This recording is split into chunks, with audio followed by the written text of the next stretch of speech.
All right. Well, I'm glad to report that after about 2 years of, well, even longer, of mysterious failures dealing with file permissions and crazy things like that, I've been able to dig into my archives, my old stuff that I've recorded over the past that I've always wanted to, because there's really some good stuff in there, and to make loops and just to go through it, and no problems. So I wanted to just kind of go through one of the workflows that I'm using.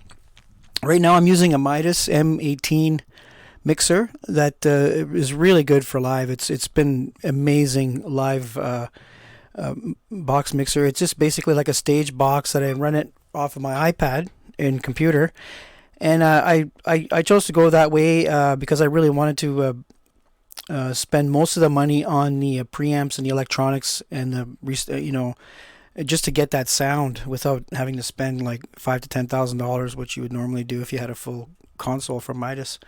So I'm one of the nice things about this also is that I can go through some of my old recordings and then use the mixer and kind of mix it like if it was a band. Some of the projects. So what I have here is, I guess you can see this here. So this is a song I did. I think it was 2017 or even earlier than that.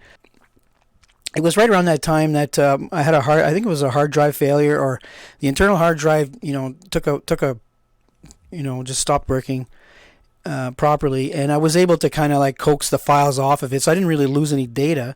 But and also what it turned out, it was a bloody cable inside the computer that was cooked, and it was causing problems, like random problems. So anyway, all that behind, this project here, it was pretty. Now right now I have it with Reaper, and I have it in the frozen state. Okay, so what I'll do is I'll just quit this. We'll save the project and then just to see where it comes from, so we can go full circle here on this. I'm kind of happy that this all still runs. So far, most of my projects are still opening up, which is pretty cool. I don't have a lot of the plugins are still missing. Another thing that I've been changing up is I've really been getting away from the plugins and the internal. Not depending so much on plugins, but just really focusing on the source and making the source as good as possible. These are the files from that, and there was this MIDI up here. Strings, really nice string parts in here, which really make it really cool. I wonder if it'll play. Yeah, well, I guess it will play. Change the hardware sample rate. I'll go change the hardware sample rate. Okay. So I can do that in here, back. What's happening is this was recorded in 44.1K, and my stuff is set at 48K, so I'd have to resample everything, and we don't really need to do that. No, it switched over. Okay, all right, everything's good. Okay, so let's get into this.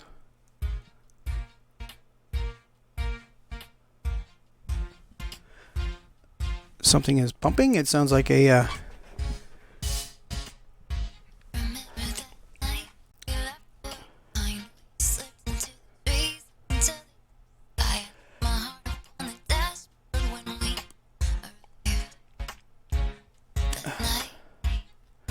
I know what it is. Gotta turn the gates off. All right.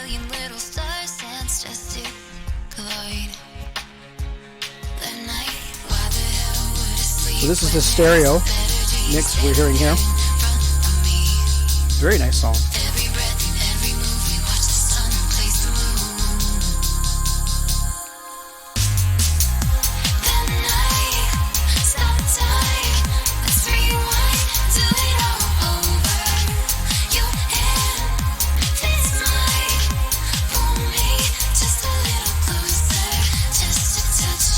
And it was probably a little bit too. All right.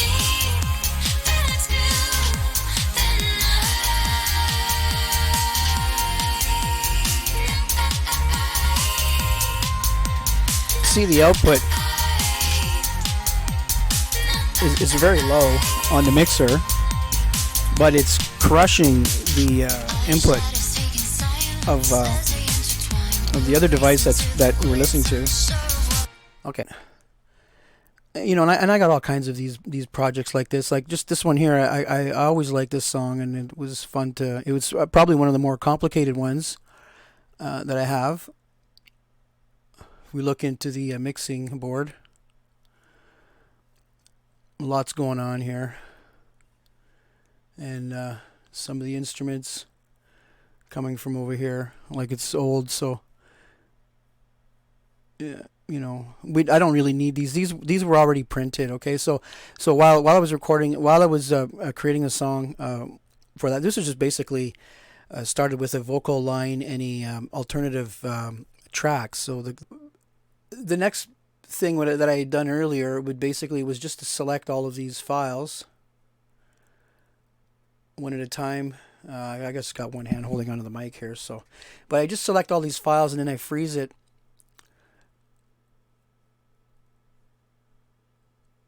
Hit the freeze, and then what that does is it records a version from the beginning to the end so that they all line up, and it just records like whatever's on the track. So let's close this. Okay, and so now going back to I've been getting more and more into using Reaper lately. Last active project.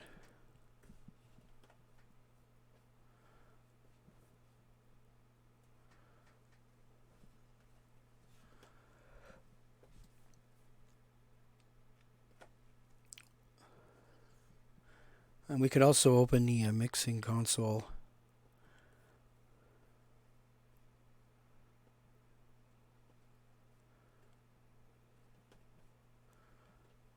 I'll just leave it down here.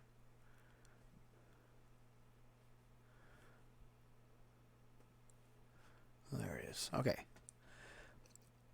So there's our mixer. Okay. So now what it's going to do is it's going to go into each individual channel. I'll just turn it down even more.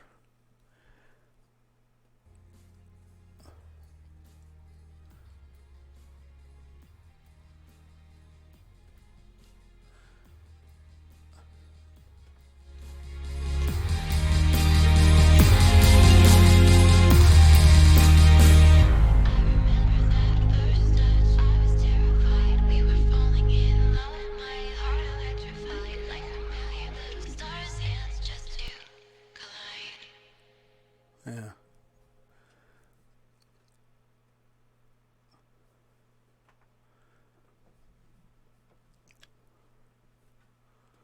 Okay, so we got the inputs here. We got to turn these down. The mic gains, these have got to come down because everything is too loud.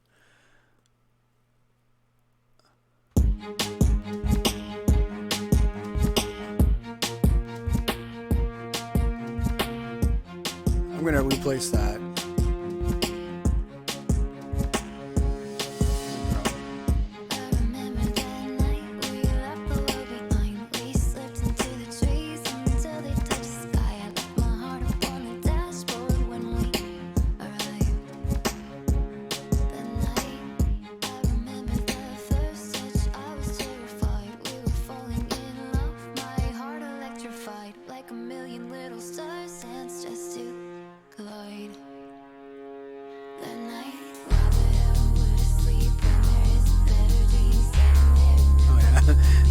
These are the settings from a drum. It's completely not the right setting. Come on.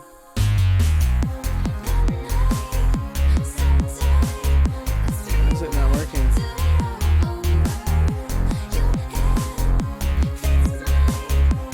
Huh. Anyway, I like using my fingers for that.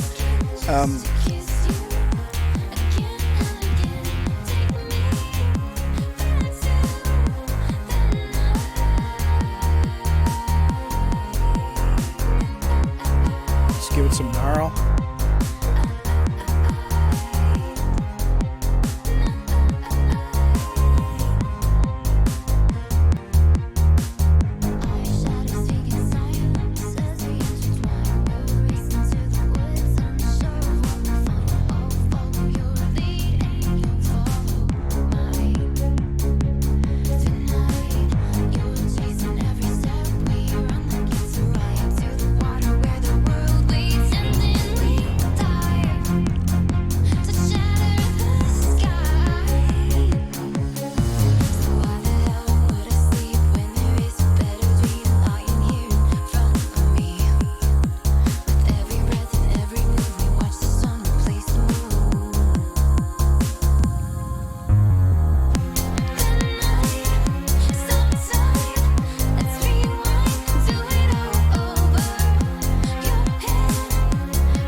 That harsh note, I want that to kind of go away. I can actually zoom in on that.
Pretty cool. And just getting started.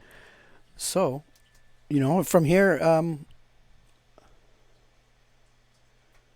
yeah, just getting started. So I can start using the effects, and I can start. I just start with the equalization and the dynamics, just to put everything in its pocket. And I also try to separate everything. Right now, everything is in mono. Everything is straight up the middle. There's hardly any separation. And then I'll do the left, right, center kind of a thing, and that's going to open up a whole bunch of spacing. But I start like in the stereo by starting that way. What I'm trying to do at the very beginning is to balance everything, but have everything heard so that you hear every single detail, and that's where the good equipment comes in. Your good preamps will do this for you. Well, they'll make it so that it doesn't do the opposite. And that clarity is really important. You want to be able to hear, the whispering of the voice. You want to hear every single instrument from quiet to loud, to be separated. And we're well on our way. It sounds like, because we're just getting started, and it's sounding pretty good.